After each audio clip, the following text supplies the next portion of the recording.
Hi everyone, my name is Lauren Remlinger, and my portion of the project is on autism spectrum disorder. So to begin, I'm going to give you guys a little bit of an overview on autism spectrum disorder. So this is also known as ASD. It can be diagnosed between the ages of 1 year to 2 years old. Um, the behavioral features of autism spectrum disorder first become evident in early childhood. And some of the behavioral features include lack of interest, developmental regression, loss of ADLs, which are like self-care. So ADLs is activities of daily living. So that it would include like some self-care, so toileting, brushing your teeth, getting clothes on, brushing your hair, things of that nature. Some other behavioral features of autism spectrum disorder that can be seen in early childhood is delayed language development, um, odd playing patterns, unusual communication patterns, and repetitive behaviors. So I'll go into these further as I'm going through the criteria of autism spectrum disorder.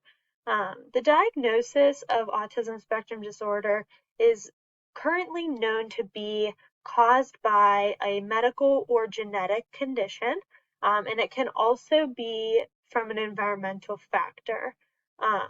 The diagnosis of autism spectrum disorder is done in 3 stages. The first stage is requiring support. During this stage, the individual has decreased interest in socializing. They can be social, but typically it's unsuccessful. So they might be able to hold a conversation with somebody for a short period of time, but it might not be as a successful relationship. It might not continue going back and forth like a normal conversation would. Um, and they also have a difficulty in switching activities. Um, the second stage is requiring substantial support. So they have social impairment that is a lot more noticeable even when they have supports in place. They also experience a difficulty in changing and changing their focus. So they might be able to focus on one thing for a longer period of time, but as soon as you ask them to switch on to something else, they might have a difficulty in doing so. The final stage is requiring very substantial support. So during this stage of the diagnosis, they have a limited initiation of social interactions and they respond very directly. And they have an extreme difficulty with change. So their coping with change is extremely difficult for them. Moving into the criteria of autism spectrum disorder, I'm going to start with Part A. So Part A is just going over the deficits in social communication and interaction. So the first deficit would be in having abnormal social approaches. And a failure of having a back and forth conversation.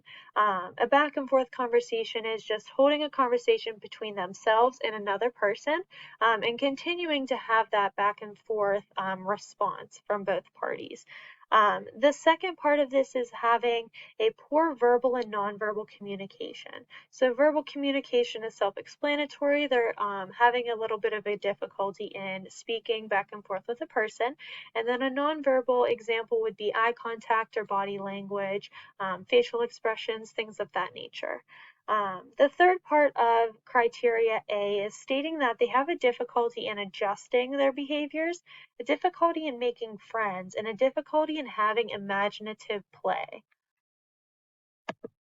Moving on to criteria B is revolved around restricted and repetitive patterns of behavior. So what this means is they might have repetitive behaviors in playing with toys, certain toys that they play with. Their verbal communication might be repetitive.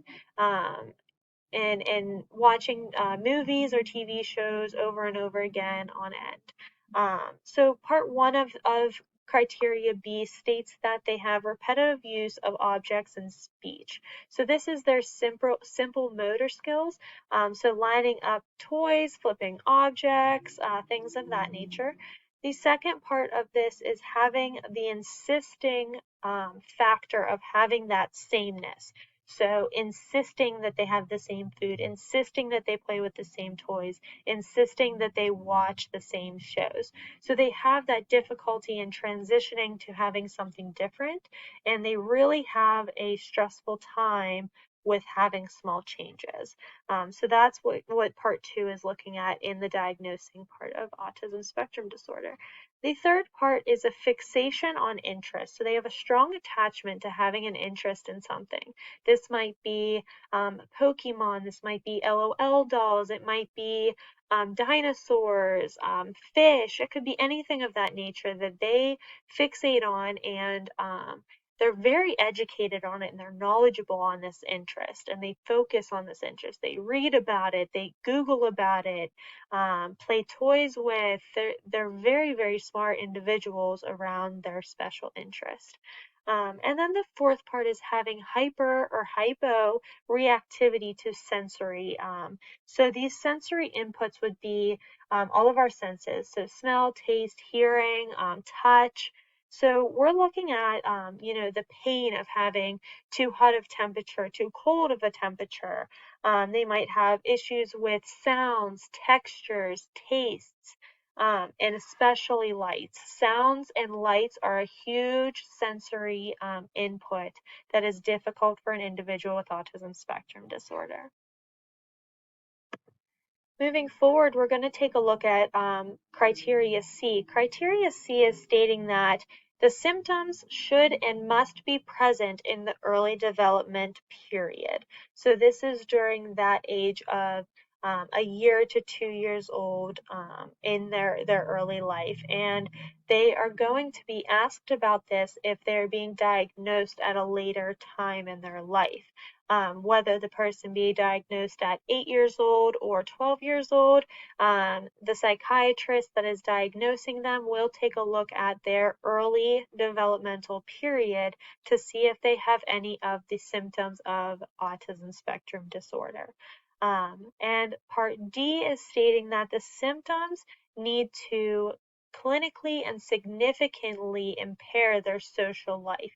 So their social life includes their occupation and includes their social interactions and other important areas of their functioning. So that would be their activities of daily living, being able to sufficiently take care of themselves.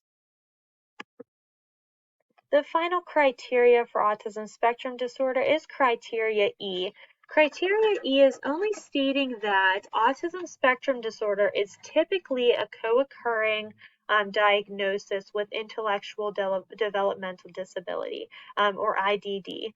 So an individual who is having symptoms of IDD may also have symptoms of autism spectrum disorder co-occurring with that diagnosis. And that is a frequent thing that is seen. Further on in this project, you will see Jamie go over IDD, and then Kaya will go over our article next. I really appreciate you guys tuning in. Thanks.